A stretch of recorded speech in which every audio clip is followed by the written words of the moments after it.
أعوذ بالله من الشيطان الرجيم. بسم الله الرحمن الرحيم.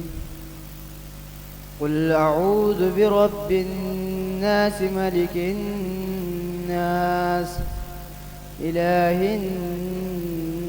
الناس من شر الوسواس الخناس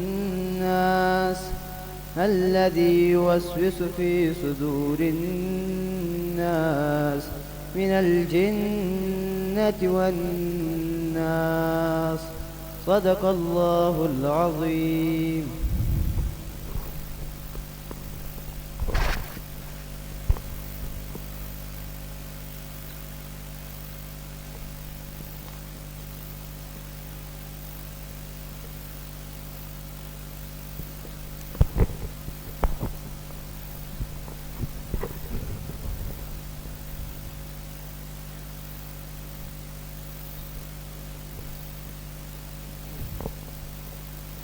انتہائی خوبصورت کلام پیش کرنے لگا ہوں.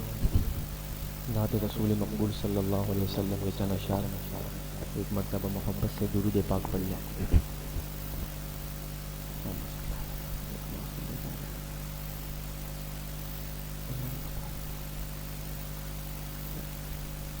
شاعر کیا کہتا ہے، محبت سے سماعت فرمائیے. در نبی پر یہ عمر بیتے ہو مجھ پہ لطف دوام ایسا. در نبی پر یہ عمر بیتے ہو مجھ پہ لطف دوام ایسا. در نبی پر یہ عمر بیتے ہو مجھ پہ لطف دوام ایسا. در نبی پر یہ عمر بیتے ہو مجھ پہ لطف دوام ایسا. در نبی پر یہ عمر بیتے ہو مجھ پہ لطف دوام ایسا. مدینے والے کہیں مقامی ہو ان کے در پر قیام ایسا. مدینے والے کہیں مقامی ہو ان کے در پر قیام ایسا.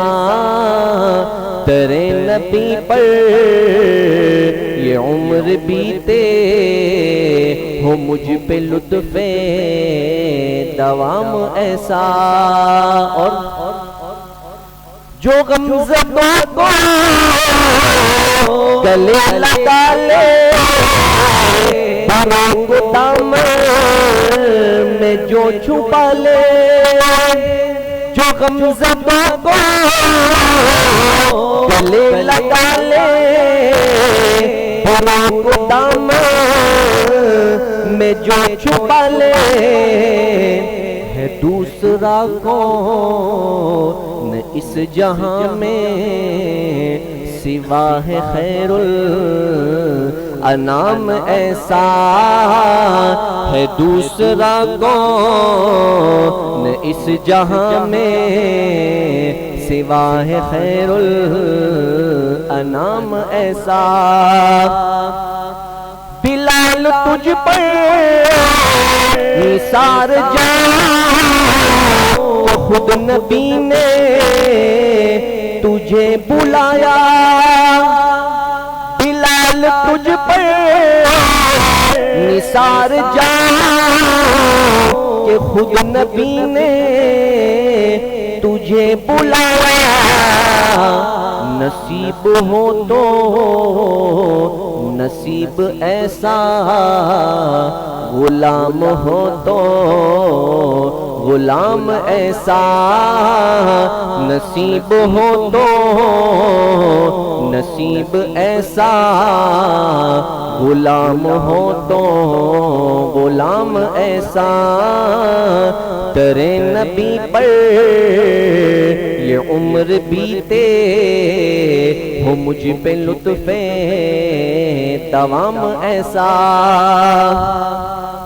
نماز اقصی میں جب پڑھائی تو انبیاء رسل یہ بولے، نماز اقصی میں جب پڑھائی تو انبیاء رسل یہ بولے،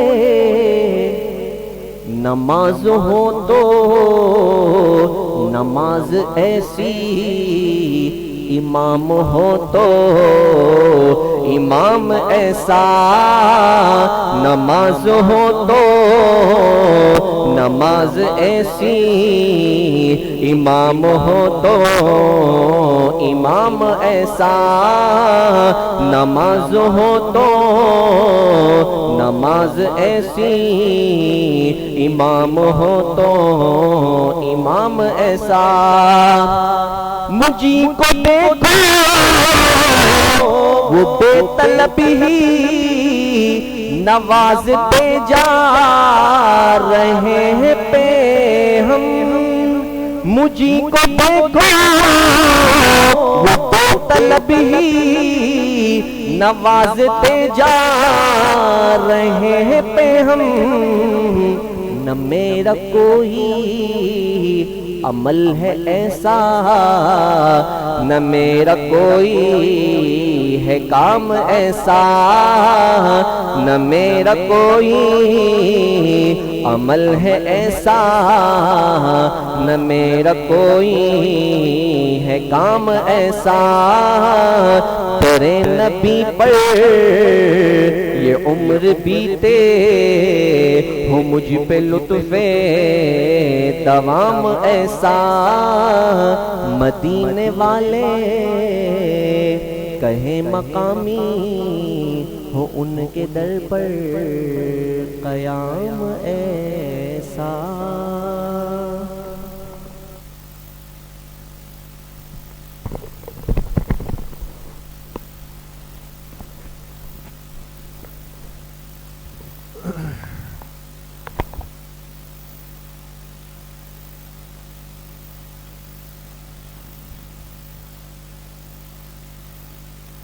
بسم اللہ الرحمن الرحیم.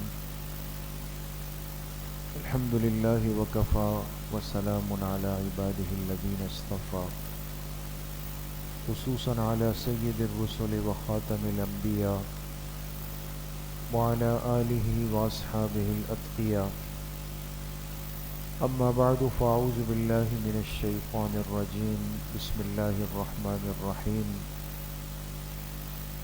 إلا تنصروه فقد نصره الله إذ أخرجه الذين كفروا ثاني اثنين إذ هما في الغار إذ يقول لصاحبه لا تحزن إن الله معنا. وقال رسول الله صلى الله عليه وسلم أنت صاحبي في الغار وصاحبي على الحوض. صدق اللہ و صدق رسولہ النبی الکریم. تمام احباب ایک مرتبہ درود شریف پڑھ لیں. اللہم صلی علی محمد وعلی آل محمد کما صلیت علی ابراہیم وعلی آل ابراہیم انک حمید مجید. اللہم بارک علی محمد وعلی آل محمد کما بارکت علی ابراہیم وعلی آل ابراہیم انک حمید مجید. میرے انتہائی قابل قدر دوستوں، بھائیوں اور بزرگوں، اللہ رب العزت کا بہت بڑا کرم اور احسان ہے کہ دین کی نسبت سے اور دین کی بات سننے کی نسبت سے ہم سب یہاں پر جمع ہیں. اللہ تعالیٰ آپ سب کی اس حاضری کو، اس بیٹھنے کو، اس طلب کو، اس سننے اور سنانے کو اپنی بارگاہ عالیہ میں قبول فرمائے اور ہم سب کے لیے ظاہر اور باطن کی اصلاح کا ذریعہ بنائیں. کچھ ہستیاں اس دنیا میں ایسی ہوتی ہیں جنہیں اللہ پاک نے اس امت کے لیے ایک نمونہ عمل بنا دیا، امت کو حکم دیا کہ تم اپنا ایمان، اپنے اعمال، اپنے اخلاق، اپنی زندگی، اپنا رہن سہن، اپنا بولنا چلنا کھانا پینا ایسے ہی کر لو جیسے میرے ان محبوب بندوں نے کیا ہے، اپنے آپ کو ان کے مثل کر لو، ان کی طرح کر لو، تو میں تمہارے ایمان کو بھی قبول کر لوں گا، تمہارے اعمال کو بھی قبول کر لوں گا۔ وہ ہستیاں معیار بنی، کسوٹی بن گئی، پیمانہ بن گئی۔ فَإِنْ آمَنُوا بِمِثْلِ مَا آمَنْتُمْ بِهِ فَقَدِ اهْتَدَوْا۔ حضور علیہ الصلوۃ والسلام کی ایک نگاہ میں اللہ نے اتنی بڑی طاقت رکھی ہے، آپ کی ایک نگاہ میں، ایک نظر میں اللہ نے اتنی تاثیر رکھی ہے کہ وہ جس پر پڑ گئی اور وہ حالت ایمان میں دنیا سے چلا گیا، اس شخص کا ایمان امت کے لیے معیار بن گیا، چاہے ایک نظر پڑی ہو، ایک مجلس ملی ہو، ایک لمحے کی ملاقات ہوئی ہو۔ لیکن فرق کیا ہے دوستو کہ حضور علیہ الصلوۃ والسلام کی نگاہ میں وہ طاقت اور برکت ہے کہ کل امت اور کل امت کے صالحین، متقین، محبوبین، مقربین سب مل جائے، وہ آقا دو جہاں جناب رسول اللہ صلی اللہ علیہ وسلم کی ایک چھوٹے سے عمل کا مقابلہ بھی نہیں کر سکتے، برابر نہیں ہو سکتے۔ نگاہ کی طاقت ہے، نگاہ کی پاور ہے۔ اس لیے یہ تو ہم اپنی زندگی میں مشاہدہ کرتے ہیں۔ اگر گھر کی لائٹ خراب ہو جائے اور آپ خریدنے کے لیے دکاندار کے پاس جائیں تو وہ الیکٹریشین کہتا ہے جی کتنے وولٹ کا چاہیے، سوال کرتا ہے کتنے وولٹ کا بلب چاہیے، 10 volt, 20 volt, 25 volt, 40 volt, 100 volt. اب حیرانگی کی بات یہ ہے دوستو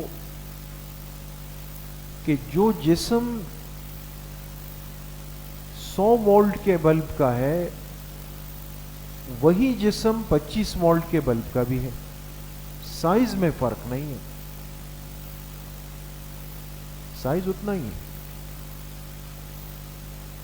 لیکن اندر کی طاقت زیادہ ہے، اندر کی پاور زیادہ ہے۔ پیغمبر علیہ الصلوۃ والسلام کی ذات اقدس کے ظاہری جسم کا جو سراپا ہے، ظاہری جو وجود ہے، جو جسامت ہے، اس میں اور عام امتی کی جو جسامت اور جسم ہے وہ سائز کے اعتبار سے تو ایک ہو سکتا ہے، لیکن جو انوارات، جو برکات، جو طاقتیں پاک پیغمبر کی ایک نظر اور ایک نگاہ کے اندر ہے، پوری امت اس کے مقابلے میں نہیں آ سکتی۔ حضور کی نظر پڑ گئی اور اس بندے نے حالت ایمان میں حضور علیہ السلام کی صحبت کو پا لیا، اتنا کامیاب ہوا اور اتنا قبول ہوا، اتنا محبوب بنا کہ صرف اس کا ایمان اللہ نے قبول نہیں کیا بلکہ باقی امت سے فرمایا تمہارا ایمان اسی وقت قبول کروں گا جب ان کے ایمان کی طرح ایمان لے کے میرے پاس آؤ گے۔ صحابہ کا ایمان معیار بنا، ان کے اعمال معیار بنے، ان کے اخلاق معیار بنے، ان کے معاملات امت کے لیے معیار بنے، ان کی زندگی امت کے لیے معیار بن گئی۔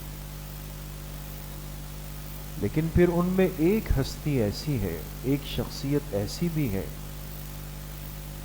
کہ جس پر آفتاب نبوت کی کرنیں سب سے پہلے پڑی. علماء نے اس کی مثال دی کہ جب صبح اللہ پاک کے حکم سے سورج نکلتا ہے، دنیا کو روشن کرتا ہے، تو سورج کی روشنی سے پوری کائنات روشن ہوتی. لیکن اگر کوئی عمارت بلند ہو، کوئی پہاڑ بہت اونچا ہو، تو چونکہ وہ زمین سے اونچا ہے، بلند ہے، سورج کے قریب ہے، اس پر اس سورج کی روشنی پہلے پڑے گی، اس سے نیچے والے پر بعد میں پڑے گی، اس سے نیچے والے پر اور بعد میں پڑے گی. یہ روشنی تقسیم ہوتے ہوتے ہوتے ہوتے نیچے زمین تک آتی ہے.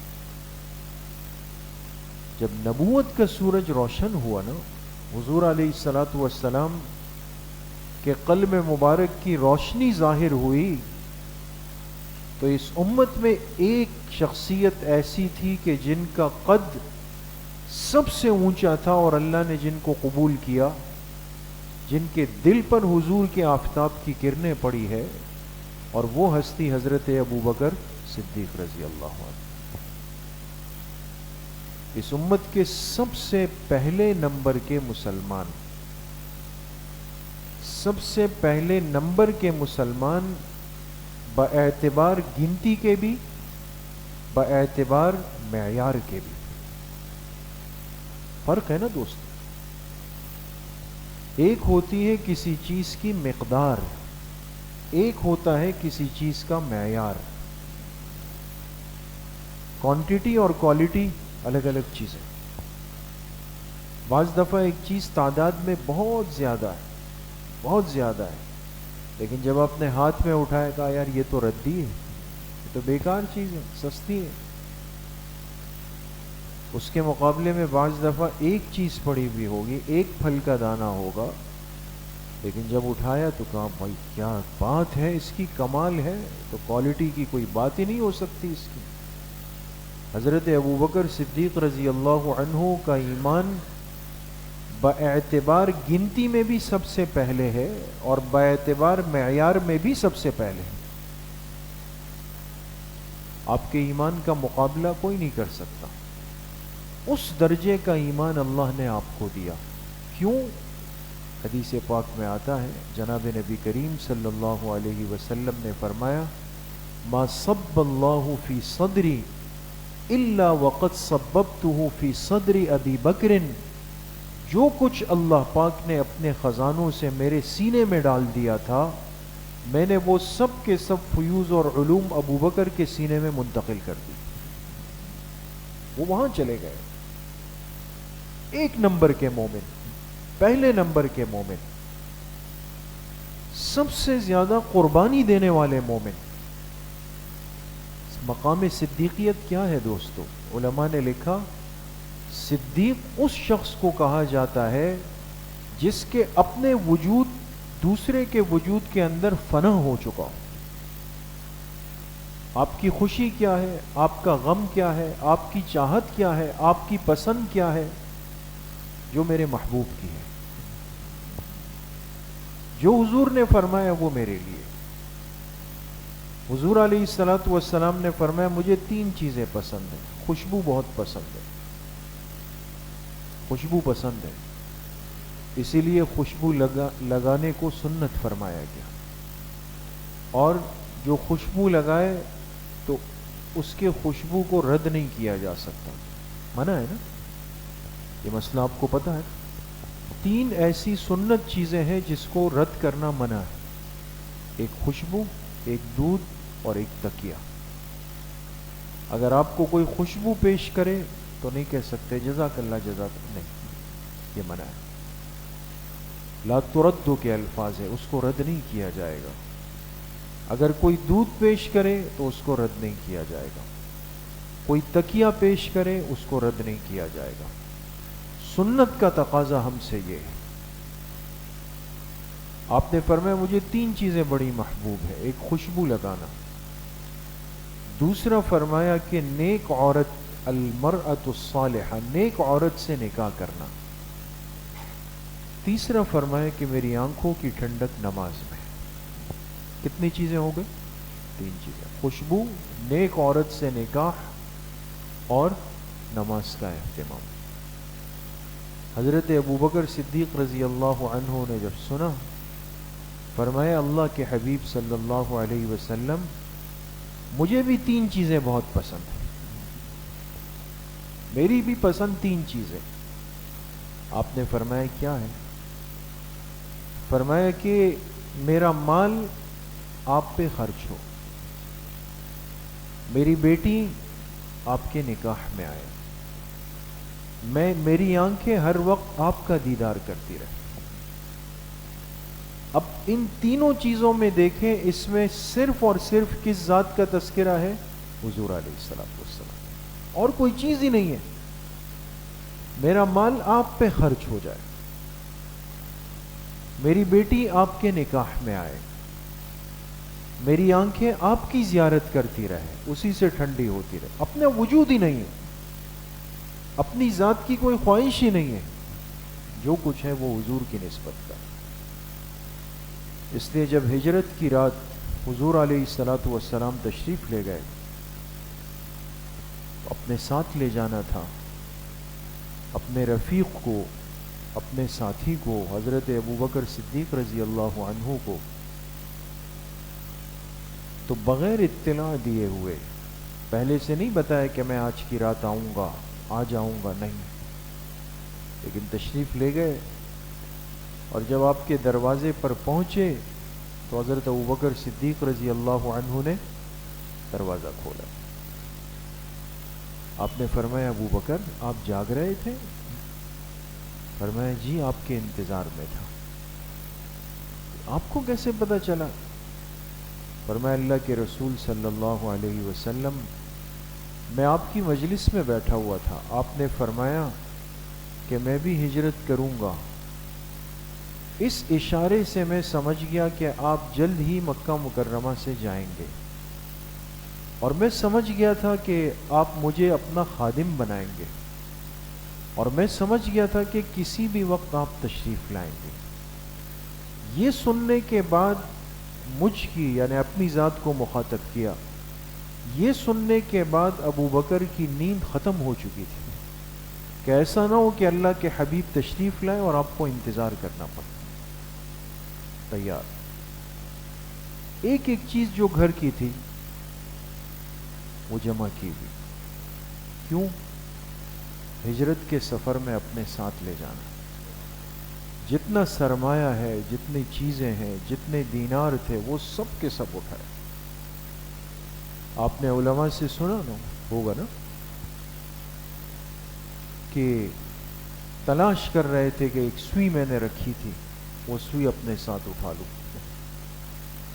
جس ہستی نے اللہ کے پاک پیغمبر علیہ السلام پہ اپنا کل مال قربان کیا ہو، اپنے لیے کچھ نہیں بچایا ہو، سب کچھ لا کے آقا کی خدمت میں پیش کر دیا ہو، کون کہہ سکتا ہے دوستو، کون تصور کر سکتا ہے نعوذ باللہ کہ وہ ہستی حضور علیہ الصلوۃ والسلام یا آپ کی اولاد میں کسی کا حق کھا سکتا ہے؟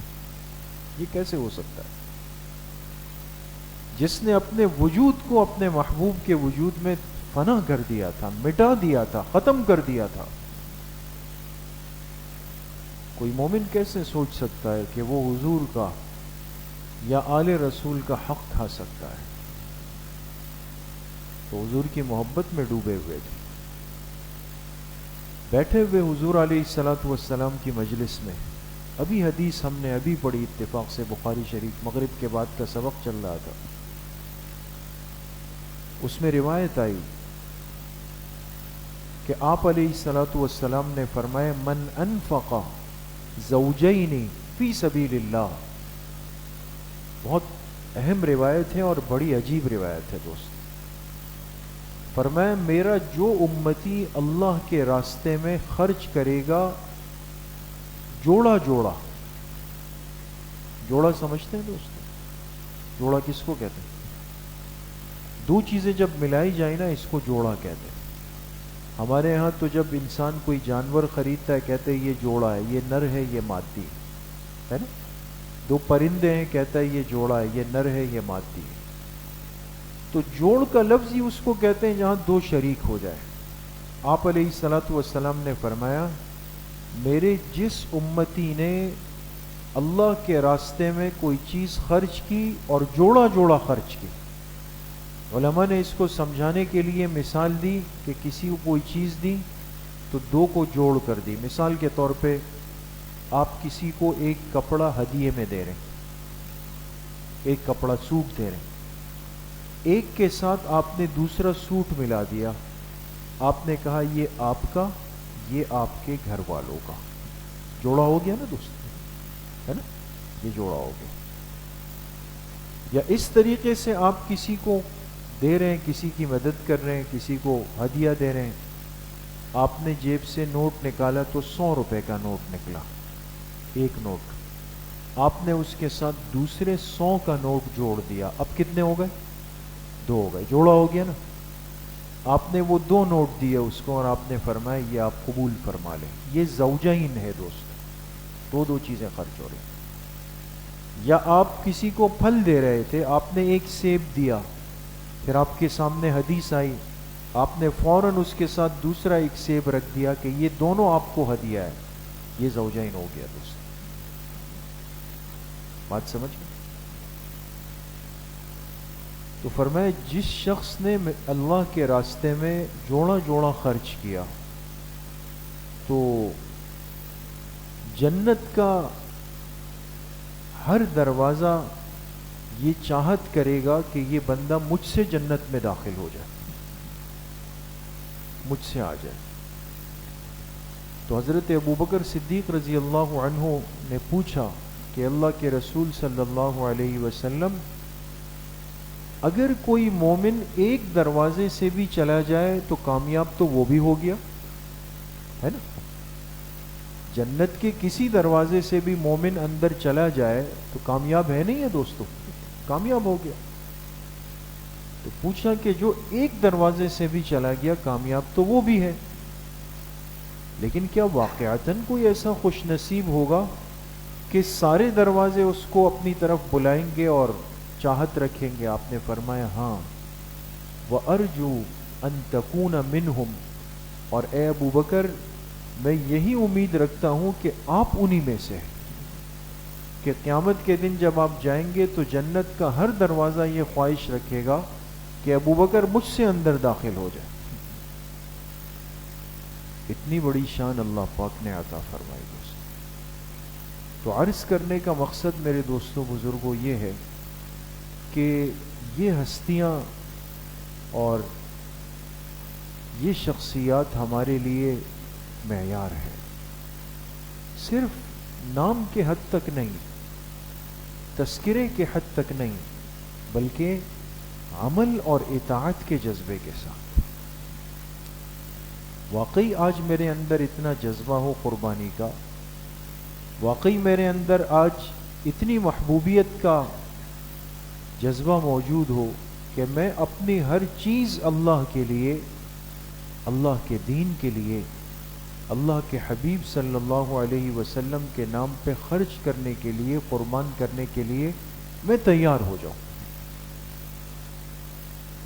حضور علیہ الصلوۃ والسلام کا انتقال ہوا, آپ دنیا سے تشریف لے گئے, امت پہ غموں کے پہاڑ ٹوٹ گئے.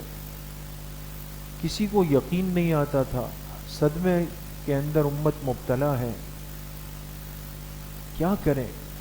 حضرت ابوبکر صدیق رضی اللہ عنہ آئے, مسجد نبوی شریف کے ممبر پہ بیٹھ گئے, خطبہ پڑھا, پھر آیت پڑھی وما محمد الا رسول قد خلت من قبله الرسل افإن مات او قتل انقلبتم على اعقابكم. امت کو سمجھایا کہ محمد صلی اللہ علیہ وسلم تو اللہ کے رسول ہیں, اور آپ نے جتنا وقت اس دنیا میں اللہ نے آپ کے لیے لکھا وہ پورا ہو گیا, آپ اللہ کے حضور چلے گئے. تو کیا آپ کے جانے کے بعد ہم نعوذ باللہ دین سے پیچھے ہو جائیں گے؟ آپ کے لائے ہوئے کلمے اور دین کو چھوڑ دیں گے؟ صحابہ فرماتے ہیں یہ آیت ہم پڑھتے تھے, تلاوت کرتے تھے, لیکن ابو بکر نے ایسا پڑھا کہ ہمیں لگا کہ یہ آیت آج اتری ہے، ہمیں حوصلہ ملا،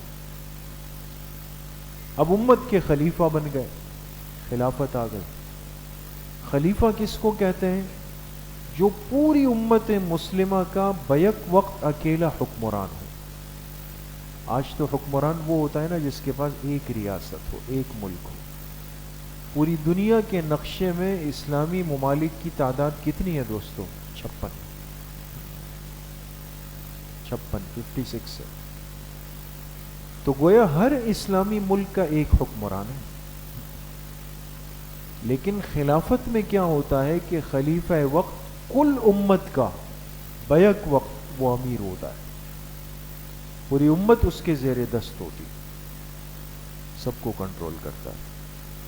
امت کے خلیفہ بن گئے، اور پھر خلیفہ بھی وہ کہ جو حضور کے نائب جانشین، حضور کے فوراً بعد بلا فصل حضور کی زندگی میں مسلح پر آئے۔ حضور علیہ الصلوۃ والسلام بیمار ہیں اور اتنی کمزوری زیادہ ہو گئی کہ اٹھنے کی طاقت نہیں تھی۔ 3 دفعہ اٹھنے کی کوشش کی، حدیث پاک میں آتا ہے 3 دفعہ۔ ایک مرتبہ اٹھے، کمزوری کی وجہ سے پھر بے ہوشی طاری ہو گئی۔ پھر جب ہوش آیا کہا نماز ہو گئی، فرمایا آپ کا انتظار ہو رہا ہے، فرمایا مجھے اٹھاؤ۔ دوسری مرتبہ پھر کوشش ہوئی، پھر بے ہوش ہو گئے۔ تیسری مرتبہ جب اٹھے کہا نماز ہو گئی، لوگ آپ کے انتظار میں۔ صحابہ نہیں سوچ سکتے تھے کہ ایسا وقت آئے گا کہ ہمیں حضور کے علاوہ کوئی نماز پڑھائے گا، انتظار میں۔ جب تیسری دفعہ ہوا، آپ سے کہا گیا لوگ انتظار کر رہے ہیں، آپ نے فرمایا مروا ابا بکر فلیصلی بالناس، جا کے ابو بکر سے کہو کہ آ کے نماز پڑھا دیں۔ حضور حیات ہیں، اپنا مصلی کن کو دے رہے؟ حضرت ابو بکر رضی۔ حضرت عائشہ رضی اللہ عنہا فرماتی ہے کہ میں سمجھ گئی کہ میرے والد پر بڑی ذمہ داری آ رہی ہے جو نہیں کر سکیں گے۔ تو میں نے عرض کی کہ اللہ کے رسول صلی اللہ علیہ وسلم آپ عمر کے لیے فرما دیں کہ وہ آ کے پڑھا لے، میرے والد نہیں پڑھا سکیں گے، وہ نرم دل کے آدمی برداشت نہیں کر سکتے۔ آپ نے فرمایا مروا ابا بکر فلیصلی بالناس، پھر فرمایا۔ حضرت عائشہ رضی اللہ عنہ فرماتی ہیں میں نے حضرت حفصہ رضی اللہ عنہ سے کہا کہ آپ حضور سے عرض کر دیں کہ وہ نہیں کر سکتے، حضرت عمر کے لیے فرما دیں۔ فرمایا تیسری مرتبہ میں نے پھر عرض کیا تو آپ علیہ الصلوۃ والسلام نے فرمایا یأبی اللہ والمؤمنون الا ابا بکر، فرمایا عائشہ اللہ اور ایمان والے میرے مصلی پر سوائے ابو بکر کے کسی کو قبول نہیں کر سکتے، اللہ قبول نہیں کریں گے میرے مصلی پر۔ انتخاب خداوندی تھا دوستو۔ تو 17 نمازیں حضور کی موجودگی میں بیماری میں پڑھائی۔ وفات سے 3 دن پہلے آپ علیہ الصلوۃ والسلام کو اپنے وجود میں ہلکا پن محسوس ہوا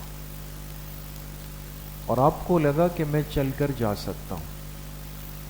آپ کھڑے ہو گئے، چلنے لگے، اور سہارے سے آپ کو جب حجرہ مبارکہ سے نکالا گیا، آپ نے دیکھا کہ حضرت ابو بکر رضی اللہ عنہ نماز کھڑی کروا چکے تھے۔ آپ نکلے، پیچھے صفوں کے صحابہ نے دیکھ لیا کہ آقا دو جہاں تشریف لا رہے ہیں۔ تو انہوں نے کیا کیا؟ امام کو کسی بھی بات کی اطلاع دینے کا ایک طریقہ ہوتا ہے نا دوست، اگر امام غلطی کر جائے تو پیچھے سے کیا بولنا چاہیے؟ سبحان اللہ، یہی ہے نا دوست۔ اگر امام سے کوئی چیز رہ جائے، آگے پیچھے ہو جائے، تو مقتدی امام کو کیا کہیں گے؟ سبحان اللہ۔ اللہ اکبر نہیں کہنا چاہیے، ہمارے ہاں لوگ کہتے ہیں اللہ اکبر اللہ اکبر، نہیں۔ اب جب صحابہ نے محسوس کیا کہ حضور تشریف لائے، اب حضرت ابوبکر صدیق رضی اللہ عنہ کو اطلاع کیسے ہو؟ یہ مسئلہ سامنے آیا نہیں تو صحابہ نے کیا کیا؟ اپنا ہاتھ اپنی ران پر مارنا شروع کیا. آواز آ رہی ہے دوستوں؟ اس طرح تصفیق، تا صاد فا یا قاف، اس کو تصفیق کہتے ہیں کہ ہماری آواز چلی جائے اور حضرت ابوبکر صدیق رضی اللہ عنہ سمجھ جائے. تو نماز میں تھے، ان کو اندازہ نہیں ہوا کہ کیا ہو رہا ہے. حضور علیہ السلام چلتے گئے ایک صف سے دوسری صف سے تیسری، جب گزرے قریب ہوئے حضرت ابوبکر صدیق رضی اللہ عنہ کو ادراک ہوا کہ آپ تو تشریف لائے، تو فوراً پیچھے ہٹے. آپ علیہ السلام نے ہاتھ کا اشارہ فرمایا کہ ابوبکر اپنی جگہ پر رہو، امام بنے رہو، لیکن آپ پیچھے ہٹیں. حضور علیہ الصلوۃ والسلام آ کے آپ کی دائیں جانب بیٹھ گئے، دائیں جانب بیٹھ گئے. حضرت ابوبکر صدیق رضی اللہ عنہ آپ کی بائیں جانب ہو گئے، تھوڑا سا پیچھے ہو گئے. تو اب اصل امام کون ہو گئے؟ جی حضور علیہ الصلوۃ والسلام. اور علماء نے لکھا کہ اصل امام آپ ہو گئے، صحابہ مقتدی ہو گئے، ابوبکر صدیق رضی اللہ عنہ ایک مکبر بن گئے. جیسے لائٹ چلی جائے اور اسپیکر بند ہو جائے تو مکبر کہتا ہے نا زور زور سے، آپ مکبر بن گئے. آپ پیچھے ہٹے. آپ علیہ السلام نے مابقیہ نماز پوری کروائی. نماز پوری ہوئی، آپ نے دو باتیں ارشاد فرمائی. پہلے تو صحابہ اکرام کی اصلاح کی اور فرمایا انما التصفیق للنساء. فرمایا یہ تم کیا کر رہے تھے، ہاتھ مار رہے تھے؟ فرمایا تصفیق تو عورتوں کے لیے ہے، اس لیے کہ ان کی آواز کا پردہ ہے نا عورتوں کے لیے مردوں کے سامنے، تو وہ تو ہاتھ سے اطلاع دے گی. مرد کیا کریں گے؟ فرمایا تمہیں چاہیے کہ تم سبحان اللہ کہو، سبحان اللہ. امت تک مسئلہ منتقل ہو گیا اس عمل کی برکت سے. پھر آپ علیہ السلام نے حضرت ابوبکر صدیق رضی اللہ عنہ سے فرمایا ابوبکر جب میں نے آپ کو ہاتھ سے اشارہ کیا کہ آپ نہ آئیں پیچھے، آپ کیوں پیچھے ہٹے؟ آپ پھر کیوں پیچھے آئے؟ فرمایا لا ينبغي لابن ابی قحافہ. فرمایا ابو قحافہ کے بیٹے کی کیا مجال کہ حضور تشریف لائے اور ابوبکر امامت کے مصلی پہ کھڑا رہے. یہ تو مجال نہیں ہے کہ یہ ہو سکتا. اتنا قربانی کا، اتنا محبت کا، اتنا اخلاص کا، اتنے تعلق کا، اتنی فنائیت کا جذبہ جس شخصیت کے اندر تھا، وہ ہستی حضرت ابوبکر صدیق رضی اللہ عنہ کی. آج بڑی ضرورت ہے دوستو کہ ہماری زندگی میں ان ہستیوں کے تذکروں کو ہم عام کریں، ان کی باتیں کریں، ان کی قربانیوں کے تذکرے کریں. اس لیے ہمارے فضائل اعمال میں کی تعلیم ہوتی ہے نا، فضائل اعمال، اس میں شروع کا حصہ کیا ہے؟ حکایات صحابہ کا. دیکھا ہے کبھی آپ لوگوں نے؟ حکایات صحابہ کو حضرت شیخ الحدیث مولانا زکریا صاحب رحمۃ اللہ علیہ نے پہلے رکھا، پھر آگے سے احادیث کا حصہ شروع کیا. کسی نے حضرت شیخ سے پوچھا کہ حضرت آپ نے صحابہ کی زندگی کو پہلے رکھا، حدیث کو بعد میں رکھا. فرمایا امت کے سامنے صحابہ کی قربانیاں ہوگی تو پاک پیغمبر کی زندگی پر عمل کرنے کا جذبہ پیدا ہو. بنیاد ہے اس امت کی. آج ان کی قربانیوں کے تذکرے ہوں، ان کے مبارک ناموں کے تذکرے ہوں، دین کے لیے انہوں نے کیا کچھ کیا اس کے تذکرے ہوں، کیا کچھ اللہ کے لیے برداشت کیا اس کے تذکرے ہوں. دوستوں آج کی ساری مشکلات ہمیں بہت کمزور لگیں گی. آج ہم پریشان ہوتے ہیں نا، تھوڑا سا کوئی بیمار ہوا پریشان ہو گئے، کوئی حادثہ ہوا پریشان ہو گئے، کسی کا انتقال ہوا پریشان ہو گئے، مال میں تنگی آئی پریشان ہو گئے، کاروبار میں نقصان ہوا پریشان ہو گئے، رشتوں میں پریشانی آئی، تنگی آئی، پریشان ہو گئے. ہمیں لگتا ہے یہ صرف میرے ساتھ ہو رہا ہے. اگر ہمارے سامنے ان کی زندگیاں ہو تب پتہ چلے گا کہ ان کی قربانیاں کس درجے کی تھی دوست. اس لیے میرے عزیزو دوستو بزرگوں، ہمارا یہ بیٹھنا، یہ مجلس، یہ بامقصد ہو. ہم صحابہ کے تذکروں کو عام کریں، ان کے ناموں پر اپنی اولاد کے نام رکھیں. وہ مبارک بابرکت نام تھے دوستو. کتنے صحابہ کے نام ایسے ہیں کہ جو آج امت کے سامنے وہ ہے ہی نہیں. ایک عالم کہنے لگے میرے ہاں بیٹا پیدا ہوا میرے ہاں. تو کہا کہ میں گیا, ایک بزرگ تشریف لائے تھے تو میں ان کی خدمت میں گیا. میں نے کہا حضرت اللہ نے مجھے بیٹا دیا ہے, آپ مجھے کوئی نام بتا سکتے ہیں؟ فرمایا تم عالم ہو؟ کہا جی. کہا ان صحابہ کے نام رکھو کہ جو امت کے ذہنوں سے نام نکل چکے ہیں, ان نام کو رکھو. تو میں نے عرض کیا کہ حضرت وہ آپ ہی فرما دے, پھر کوئی نام آپ ہی تجویز کر لیں. فرمایا مقداد, مقدام, حنزلہ, حذیفہ, عبادہ. یہ ان کی بات نقل کر رہا ہوں دوستو. اور آخر میں جملہ کہا قد سبقک بہا عکاشہ. اللہ والوں کے پاس کیسی تربیت کی باتیں ہوتی ہے دوست. ان کو اشارہ دیا. حدیث پاک میں ایک واقعہ ہے, بس آخری بات نقل کرنا, کہ ایک موقع پر آپ علیہ الصلاۃ والسلام نے کوئی بات ذکر فرمائی اور وہ دعا کی قبولیت کا وقت تھا. تو ایک صحابی فوراً کھڑے ہو گئے, آپ علیہ الصلاۃ والسلام سے فرمایا میرے لیے دعا فرما دیں کہ اللہ پاک مجھے جنت کے اندر داخلہ نصیب کر دیں. آپ نے ہاتھ اٹھا کے دعا کر لی. اب باقی صحابہ کو بڑی وہ ہوئی کہ یار یہ تو نمبر لے گئے, یہ تو ان کا ہو گیا. فوراً دوسرے صحابی کھڑے ہو گئے, اللہ کے رسول میرے لیے بھی دعا کر دیں. آپ نے فرمایا قد سبقک بہا عکاشہ, عکاشہ تم پہ نمبر لے چکے ہیں. اس موقع پر یہ نام آپ نے لیا کہ جو پہلے کھڑے ہو گئے تھے اس صحابی کا نام کیا تھا؟ عکاشہ نام تھا. تو دوستو صحابہ کے نام ڈھونڈیں, نیک لوگوں کے نام ڈھونڈیں, اس کا اثر اولاد کے اندر منتقل ہوتا ہے. کوشش کریں گے انشاءاللہ. اللہ کریم مجھے بھی آپ سب کو صحیح عمل کی توفیق نصیب فرمائے. کچھ دیر کے لیے بزرگوں کے ختمات پڑھیں گے, اس کے بعد انشاءاللہ تھوڑا سا ذکر اور دعا ہوگی. یہ ختمات شریفہ کے کارڈ اگر ساتھیوں کے پاس ہیں تو نکال لیں, نہیں ہیں تو طلبہ سے وصول کر لیں. جلدی دے دیں شاباش. 2 ساتھی لے لیں تاکہ جلدی ہو جائے نا. ایک دوسرے طالب علم کو بھی دے دیں شاباش.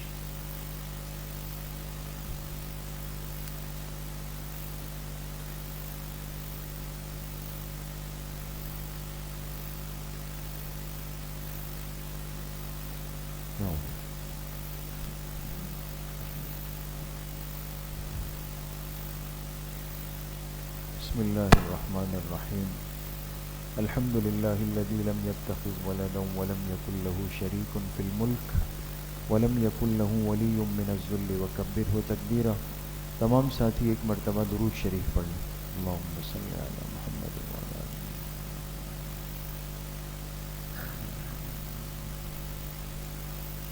ایک مرتبہ سورہ فاتحہ پڑھ لیں. بسم اللہ الرحمن الرحیم. الحمد للہ رب العالمین الرحمن الرحیم.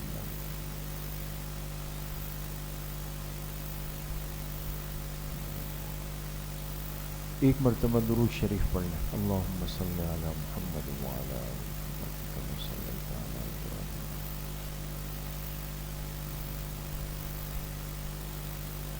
ایک مرتبہ سورہ الم نشرح پڑھ لیں. بسم اللہ الرحمن الرحیم. الم نشرح لک صدرک ووضعنا عنک وزرک الذی انقض ظہرک ورفعنا لک ذکرک فإن مع العسر یسرا إن مع العسر یسرا فَإِذَا فَرَغْتَ فَانصَبْ إِلَىٰ رَبِّكَ فَارْغَب. ایک مرتبہ سورہ اخلاص پڑھ لیں. بسم اللہ الرحمن الرحیم. قل هو اللہ احد اللہ الصمد. ایک مرتبہ سورہ فاتحہ پڑھ لیں. بسم اللہ الرحمن الرحیم. الحمد للہ رب العالمین الرحمن الرحیم.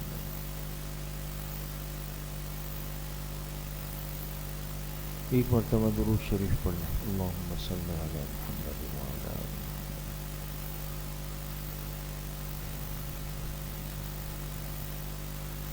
7 مرتبہ پڑھیں اللہم یا قاضی الحاجات، اللہم یا قاضی الحاجات۔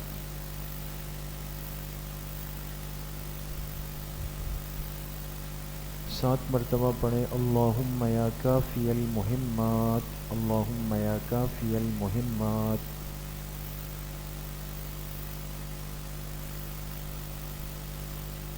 7 مرتبہ پڑھیں اللہم یا دافع البلیات، اللہم یا دافع البلیات۔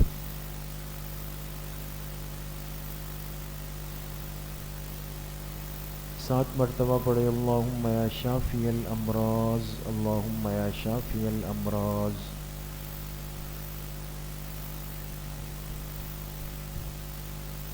7 مرتبہ پڑھیں اللہم یا رفیع الدرجات، اللہم یا رفیع الدرجات۔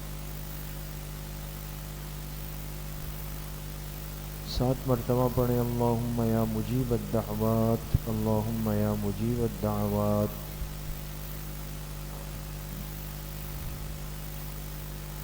7 مرتبہ پڑھیں اللہم یا ارحم الراحمین، اللہم یا ارحم الراحمین۔ 1 مرتبہ درود شریف پڑھ لیں، اللہم صلی علی محمد وعلی آلہ۔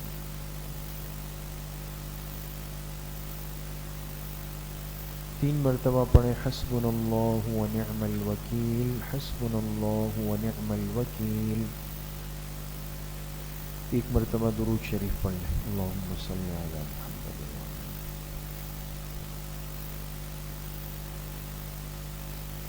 3 مرتبہ پڑھیں یا خفی اللطف ادرکنی بلطفک الخفی، یا خفی اللطف ادرکنی بلطفک الخفی۔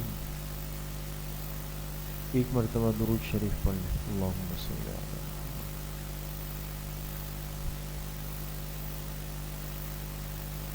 3 مرتبہ پڑھیں لا حول ولا قوة الا باللہ، لا حول ولا قوة الا باللہ۔ 1 مرتبہ درود شریف پڑھ لیں، اللہم صلی علی محمد۔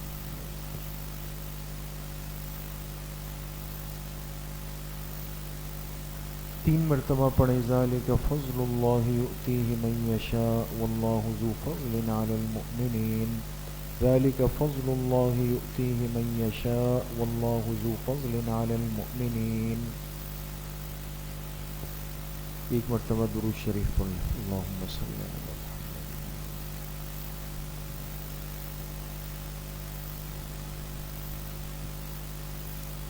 3 مرتبہ پڑھیں یا لطیفا بخلقہ یا علیما بخلقہ یا خبیرا بخلقہ، الطف بنا یا لطیف یا علیم یا خبیر، یا لطیفا بخلقہ یا علیما بخلقہ یا خبیرا بخلقہ، الطف بنا یا لطیف یا علیم یا خبیر۔ 1 مرتبہ درود شریف پڑھ لیں، اللہم صلی علی محمد۔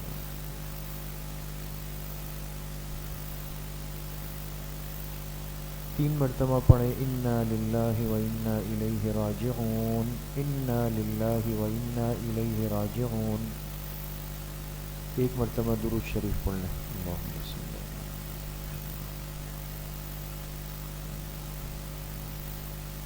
3 مرتبہ پڑھیں اللہ ولی الذین آمنوا، اللہ ولی الذین آمنوا۔ 1 مرتبہ درود شریف پڑھ لیں، اللہم صلی علی محمد۔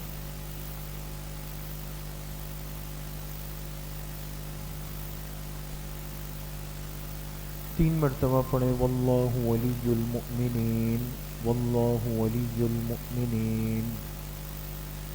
1 مرتبہ درود شریف پڑھیں، اللہم صلی علی محمد۔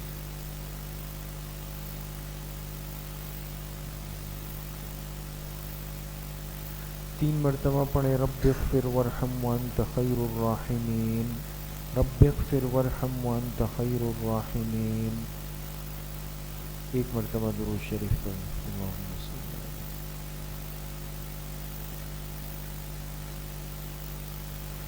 3 مرتبہ پڑھیں یا لطیف یا خبیر یا ودود یا شکور، یا لطیف یا خبیر یا ودود یا شکور۔